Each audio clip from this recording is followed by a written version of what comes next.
What's that? Part 2 for build the roster. Wait. Alright. I just gotta get through this animation first. Here we go! Chaos Sphere!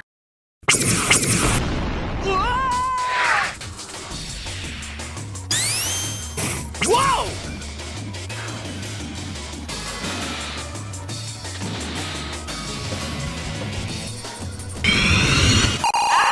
Ah! No! Aha!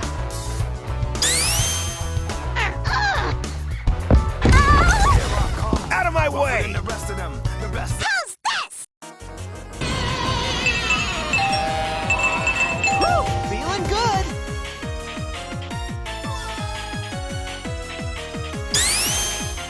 Piece of cake! That's all from me. Enjoy the show. Now, we move on to Cream the Rabbit. Now, I want to add a lot of IDW stuff into this game, since Tangle and Whisper were referenced in Sonic Frontiers, or Tangle was, Whisper wasn't. But anyway, so for Cream, she's also going to be a utility character. And her utility is all going to come from General, her helper robot in the IDW comics. You can place down General anywhere on the map. For the light attack button, General, if Cream gets hit, will fly across the screen and punch in a straight line. If the opponent gets hit, they get hit, and the combo stops. If they don't, you keep getting comboed. For the medium version, General flies in the air above Cream and the opponent where they're standing at that exact moment and shoots down 2 beams that don't do a lot of damage, but it stops the combo. And for General's heavy attack, now this does cost 2 bars, General flies off screen and shoots a giant laser that hits the opponent for a pretty good amount of damage, since you're spending more meter on this General attack than you are on most supers. And that's kind of also going to serve as Cream's alternative level 1. She only has 1 level 1. Her level 1 is going to be the Chow Stampede. Cheese flies across the screen at supersonic speeds, and if you get hit by him, you see the stampede of Chows just come zooming across the screen, and your opponent takes some pretty good damage. And Cream's level 3 is actually going to be like a General and Cheese combo attack. It doesn't really matter how the animation plays, but it's just going to end with Cream kicking the opponent and taking a bunch of damage. And that was pretty simple. Cream's done, so let's move on to the more. Now, these next characters that I'm going to start talking about are going to be a lot more fun to talk about. Not because they're more fun than the rest of the cast, but these are the characters that were really like, do I add them in the roster? Do we need them? And I was like, yeah, let's have some fun with this. Now, I do have to come clean again. I lied to you guys again, because there's one more typing in the game that we haven't talked about. And these are the special type characters. Characters who don't really fit into any other category, and there's only going to be one balanced character in the cast. So these characters are going to have this unique ability. And I know, unique ability, really crazy when everybody in the game does something unique. But it's going to be something that's really special, that really puts them above other characters. Not in terms of who's better at the cast, but who has the better ability. So, the first special type character we're going to talk about is going to be...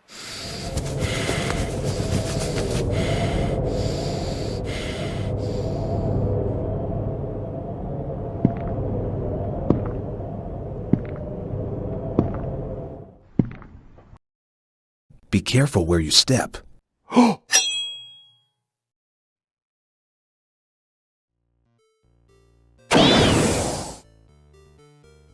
SBO the Chameleon.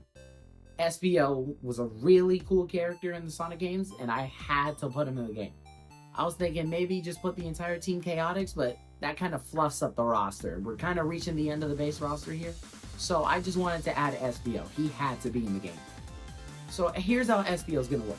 He's a ninja, which means he should have the ability to go invisible. If SBO spends half a bar of meter, he can go invisible for 5 seconds. And the opponent will have no way of tracking SBO. Since it's mainly going to be an online game, I was thinking one player will have the outline of SBO, and for the alternative player, there's going to be no outline there at all, but that's probably not going to work. So it's just going to be SBO's completely gone off the screen, and you'll have to pay attention to where he is for both players. Now the thing is, when SBO is invisible, he is slightly invulnerable. And he's only invulnerable to like ranged attacks. Weak ranged attacks, not supers. He can't completely dodge supers because that'd be crazy. But like if you're fighting a Tails player's SBO and you're invisible, and they use the turret super and start shooting everywhere, the turrets cannot hit you because you're invisible.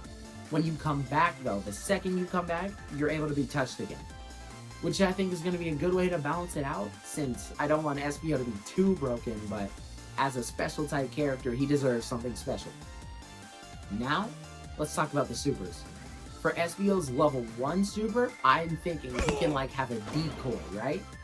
It's going to be like a counter level 1. If you hit SBO's decoy, he'll teleport behind you and slash you on the back. Of course, it's not going to be anything graphic because, you know, it's a Sonic game, can't do anything crazy, but it'll be like just a karate chop or a ninja star slash, something that doesn't look too painful.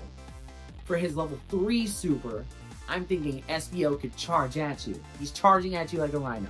If you get hit by that, it plays this cutscene where SBO looks at a scroll of like ancient ninja techniques passed down and plays this really cool animation like Greninja's Final Smash from Smash Ultimate. And that's the level 3. I think that'd be pretty cool. But moving on from SBO here, let's talk about some more IDW characters. For the next 2 slots,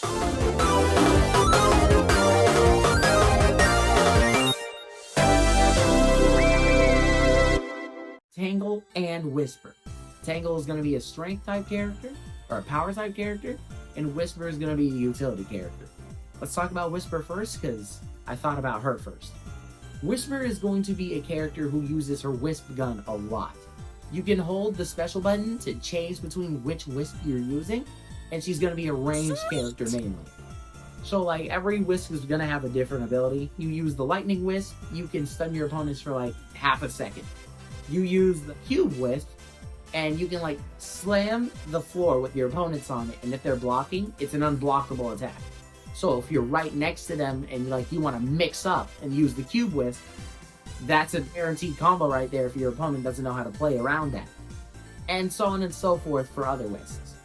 Her level 1 super is going to be something kind of generic, I know. She's going to aim at you with the Wisp gun and then just shoot you, just like she was going to do to Eggman in that one arc before she was stopped by Cream. And her level 3 super would be all the Wisps coming out and like using their abilities at the same time, and then at the end, she like jumps over you like something like Yamcha's intro in Fighters, and then hits you with a headshot. Of course, it's not going to be anything fatal, but it's going to be a really cool animation. Now, like usual, there are 2 sides to every coin, and to every Whisper, there's a Tangle. So let's talk about Tangle. Like I said earlier, she's going to be a power type character, but she's also going to be the first grappler in the game. Because here's what I'm thinking. A lot of Tangle is basically her tail. It's kind of her main method of transportation, her main method of fighting, so we're going to play around that. Tangle is going to be able to grab the opponent with her tail and start mid-screen combos, but the thing is, if you grab the opponent at the start of the combo, it's going to do less damage than grabbing the opponent mid-combo. It's going to scale a lot harder. So, Tangle is going to be this kind of movement-based power character, where she can move a lot like a speed character, but she can't combo like a speed character. So it evens out in the end. For her supers, I'm thinking her level 1 has Tangle, you know, Tarzaning off trees, jumping in the air, and then hitting you with an axe kick in midair. That's her level 1. I think that'd be pretty cool. And for her level 3, I have no idea what her level 3 could be. I'm thinking of a lot of stuff here. Maybe something from the Metal Virus saga.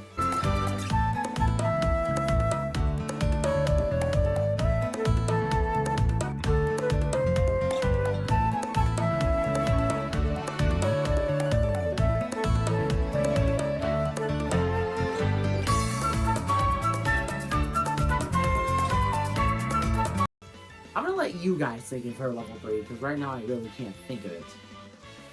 We'll have to come back to that later.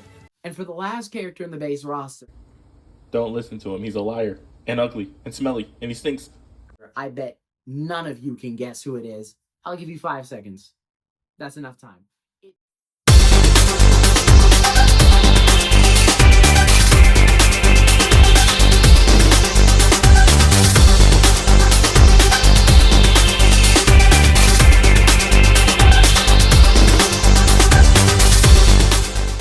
Jet the Hawk from the Sonic Riders franchise.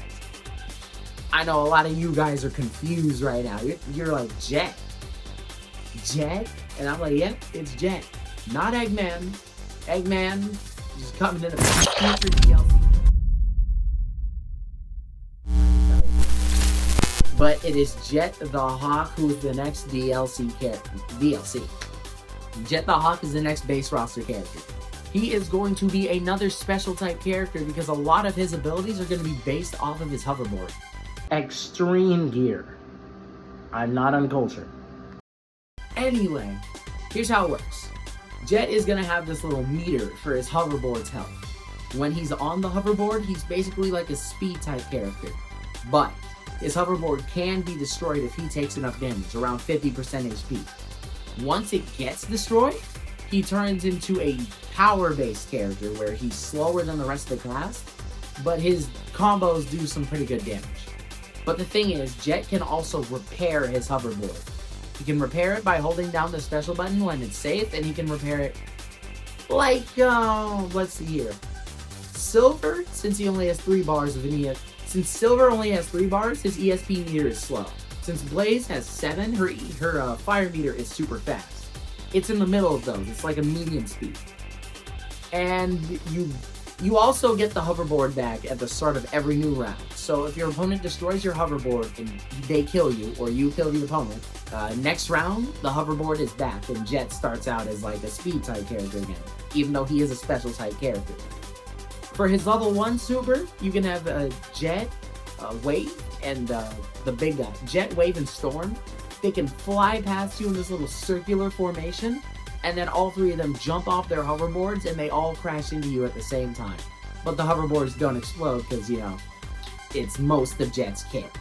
And for his level 3, it could be this really cool animation that plays, where if Jet hits you with like a charging attack, it plays this animation where you and him are racing in the sand stage from Sonic Riders, and he pushes you off your hoverboard, you crash into the ground, and then crash into a platform and take massive damage.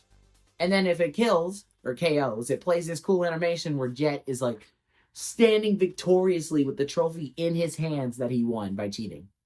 And that is all the base roster characters. Don't worry, at 13 minutes, maybe a little more, but I'm thinking that the proper amount is 8 base roster characters, which is 4. I am Kitsunami, and you are my target. Sucks to be them, 'cause I aim to misbehave. To think that I'd actually have to do this myself. Shoutouts to the people with low attention spans because they did not make it to this part of the video. Did you really believe I would make a Sonic game and not release Dr. Robotnik as a playable character? You are crazy. In fact, if you've noticed, we don't have any real villains on the list right now. And that's all going to change with the last 3 characters on this list. So, let's cut the chit chat and get straight to it. Now, when I say 3 characters, I mean 3 characters in the same way that Cream is 3 characters. Well, not exactly the same way. Of course, Dr. Eggman's going to be a playable character, and we'll get to him when we get to him. But the second to last character I want to add to this roster is a 2-in-1 deal. Of course, when I said I wanted to add IDW characters to this game, I did not just mean Tangle and Whisper. We have to add Surge and Kit. Surge is going to be a special type character. Her whole thing is kind of going to be like Silver and Blaze. It's going to be an electricity unique gauge. While she's fighting, she starts out as a power type. As she fights longer and longer, her unique gauge slowly fills. And it has 2 levels. At level 1, she switches from a power type to a speed type. And at level 2, she switches from a speed type to a special type character. And has both aspects from her power type build and her speed type build. She also has this cool little electricity going around here, kind of like the final fight with Sonic in the Surge arc. And now, let's talk about what she can do when she's a special type character. Not only does she gain attributes from the speed type and the power type variants, now you'll have Kit as an assist.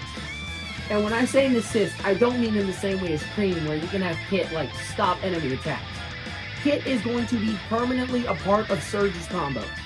Even when your unique gauge slowly decharges itself, Kit is never going to leave. Once you get Kit, you don't lose hit. So Surge's whole thing is going to be using her skills to an advantage, but at the same time having Kit kind of not disrupt, but confuse the opponent as you fight.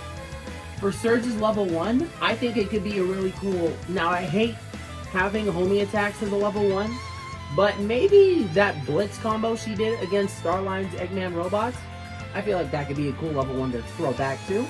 And for her level 3, it could be the final attack she uses against Sonic in the Surge arc, since, you know, that was, in my personal opinion, the second best IDW arc. It would go Metal Virus Saga, then the Surge arc, then the Imperial City arc. The Riders arc isn't finished yet, so we'll see that when we get there.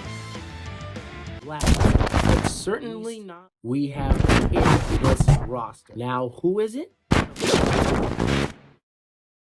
Unfortunately, my likeness will not be in this horrendous excuse of cinema.